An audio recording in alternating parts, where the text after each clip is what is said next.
So, as far as some other things that I want to talk about is it's so wild, because there's such an intense amount of information, and like I'm gonna go to school, and when I say intense information, like this all has to do about my brother being raped and glorifying the president. It's hard to express how I feel like I'm going to be murdered. Like, there's no more normal at all, like, with the idea of the president being involved, like that, how Barack Obama came charging at me, threatened on several occasions. One occasion I haven't talked about yet. The threats that people make, I just can't express because we all don't want to be involved in this type of shit. Nobody does. Nobody wants involved directly with the president when you know your life's at risk. You've already gone through cancer, you've been infected with HIV virus, and they want to make it all a make-up excuse lie, and it's not. But it's just the fear of, like, I don't know whether I'll be alive in a couple of months or days. They shoot an electronic device, and it'll be the last time I ever go to sleep. I'll go to sleep for good that night. Nobody understands how tightly I'm monitored, how insane, like machines that make you feel sleepy, like I just feel like a robot.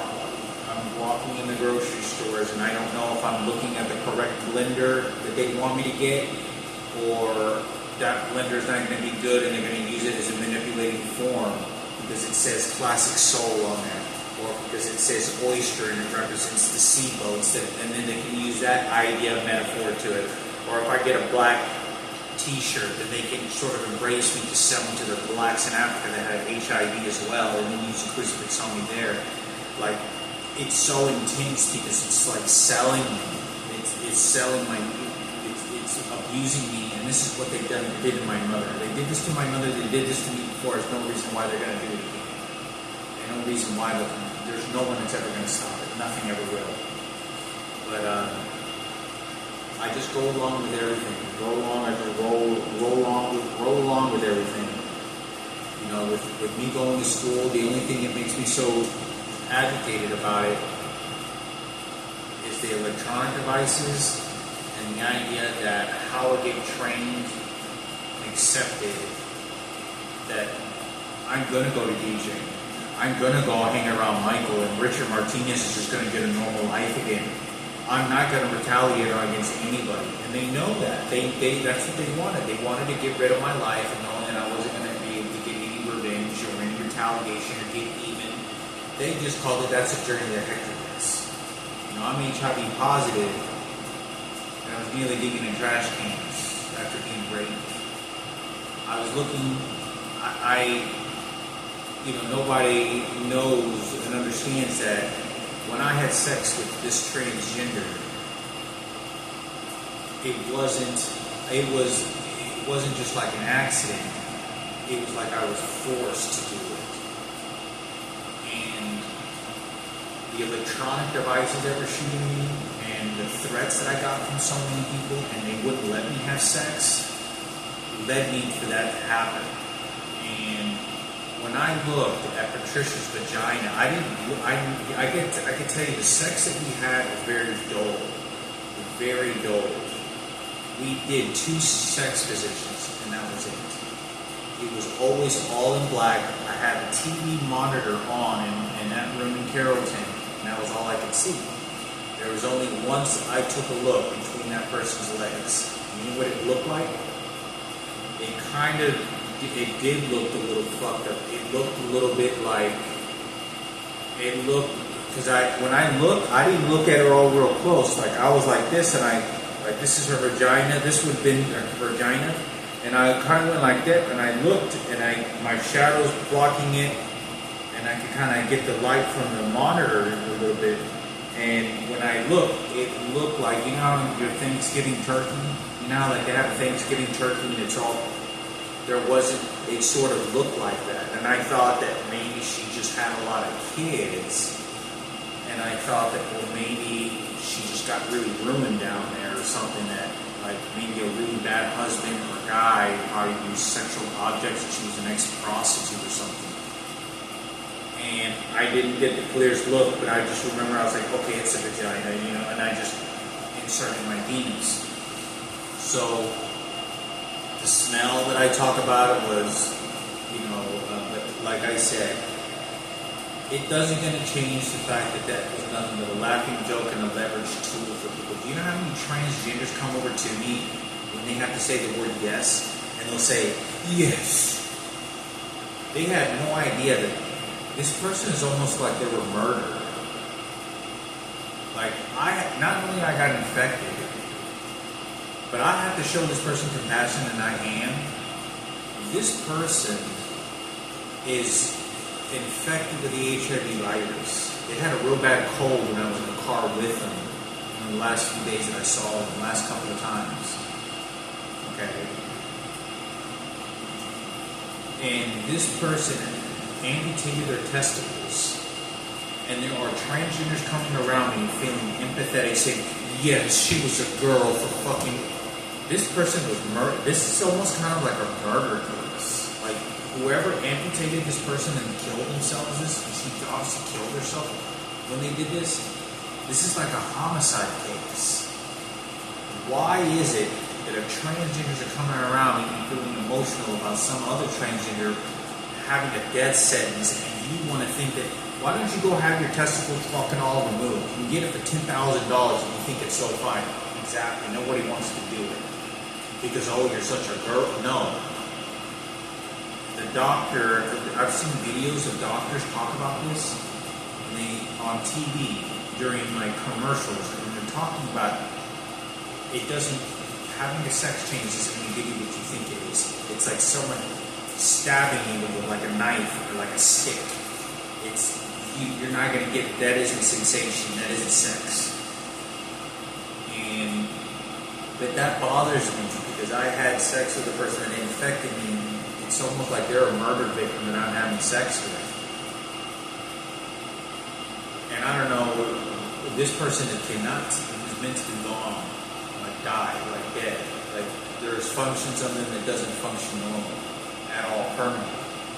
And people bring that up to me as a leveraging stepping stone for them and their political movement. For President Barack Obama's daughter who's a transgender. And for George Bush, whoever transgender she's having or connected to. It's very disturbing. You know, it's like not only they're doing this at the magnitude of every single human being around me. I'm the only person, I'm going to an airport. I went to the airport in Burlington. Was it Burlington? No. I was in Minnesota. Minnesota airport.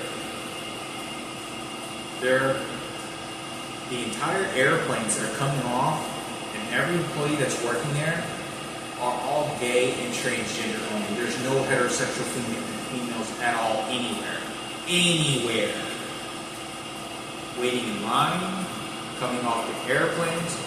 What the fuck happened to all the heterosexual women? How did you take all the heterosexual women away from me at the magnitude of the entire population? Are the heterosexual community that rare? Are we that rare?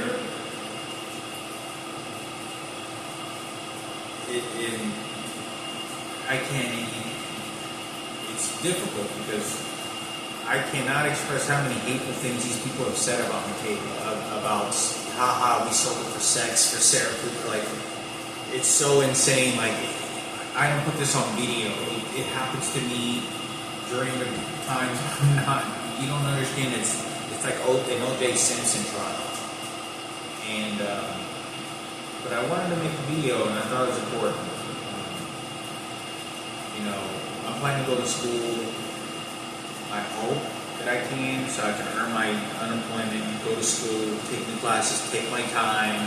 I'm set right now financially with my disability, paying for my rent. I can save a little bit of money for extra things I need, clothes. I'm saving this. I'm not even buying anything else. I'm not buying couches or anything. I got everything I need. Just a computer and a desk and a chair. That's all I need. Everything else is like cooking and, I even got the dishes somebody threw away on the side of the curb that I'm eating off of. But like I said, for me, is to save as much money, but I'm planning to go to school, and I know that's one of the greatest things that bothers me so much is it's to mentally put me in that place where, okay, you finish your GED, you see your passion is now in DJ career, you see Michael Rossiter and Jesus Christ, and so they'll beat me with these electronic devices so I'm like a chihuahua in a cage, and that's all I understand. I talk and believe in everything they tell me, and I embed that into myself, because when I show facial expressions, I'm to the point where they're using sensors on my body, heat sensors, where they can tell what my emotion is by some sort of electronic device, or they look at my face or tell the muscle movement, and it's not the expression that they want, violently shoot me. So they internalize that emotion within me. So if I genuinely feel like I want to go to school, if I'm near my GED, then they'll shoot something violent at me, or they'll ejaculate my colon, or they'll send somebody to come do this to me, to just look at me and to demean me, and because I never get away from the electronic devices, and that's how I function. I go along with it. It's not going to be at least until I would say at least another 2 months. I'd say about a month and a half to 2 months before I go to school. I have to get settled in, get the rest of the stuff I need. I pay my rent August. It's my next rent payment, and just start to settle in. Start to get situated, start to think about, okay, I gotta go do my quick job, because I still have to look for the job first. Do that, and make sure that's squared away first, before any school enrollment, and then get situated. Start figuring out what the situation is. I believe at this point in my life, a 4-year degree is probably not going to be possible anymore.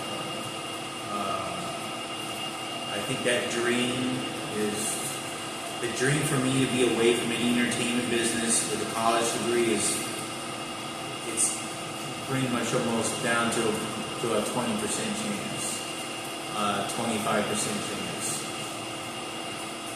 Will I ever be allowed to choose a different career that's completely out, like a new job, and letting Michael Rossiter and his son get the DJ career, give my coupon to them, giving it to Richard and whatever other people want it, make their millions for 50 cents?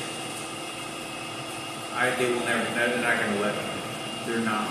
Because Michael Rossiter, I don't know what this person's life is, and that family, and Richard Martinez.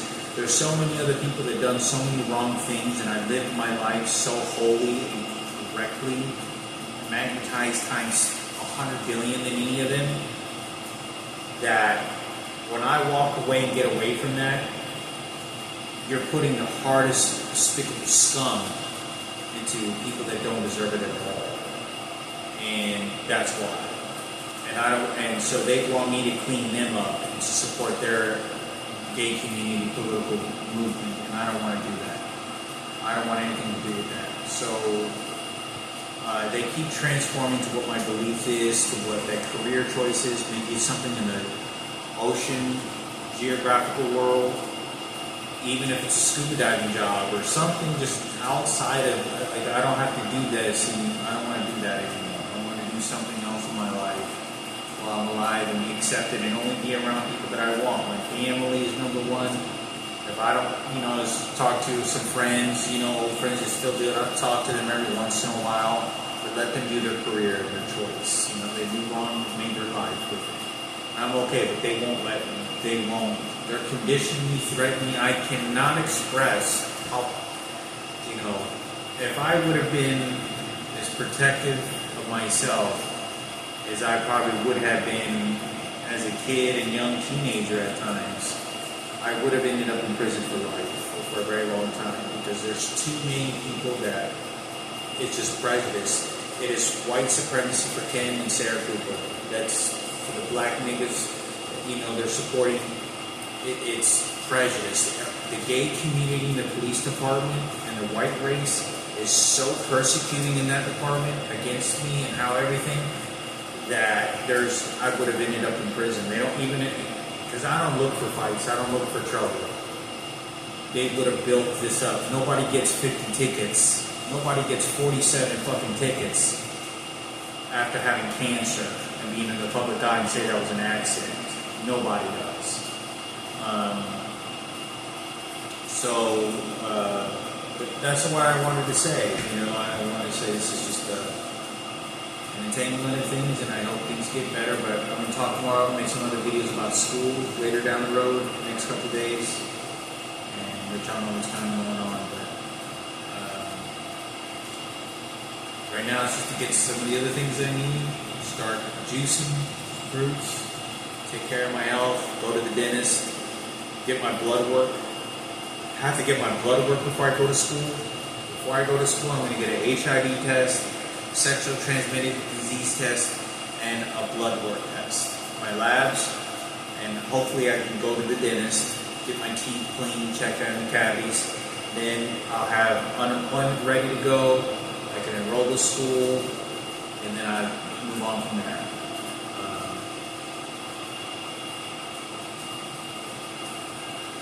It's hard to be a slave. It's not the way, like the way that people think of it, where somebody really does beat you, take away your privileges, and you're not even in prison. It says what you are and what you can't do, what you're not going to do, and what you are. Because there's so many things at times and other things that I don't want to talk about because I'm scared. I don't want to talk about it because I'm scared of retaliation.